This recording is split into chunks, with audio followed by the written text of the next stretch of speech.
கொண்டை வச்ச கருப்பு கோழி கொக்கரக்கோ கூவுது, வைக்கோல் மேல தாவுது. அண்டை அசலார் பார்க்கும்போது அடை காக்க போனது, குஞ்சு பொரிக்க போகுது.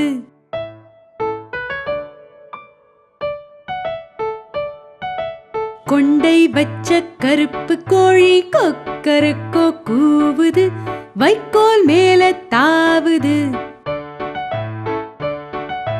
அண்டை அசலார் பார்க்கும்போது அடை காக்க போனது, குஞ்சு பொரிக்க போகுது.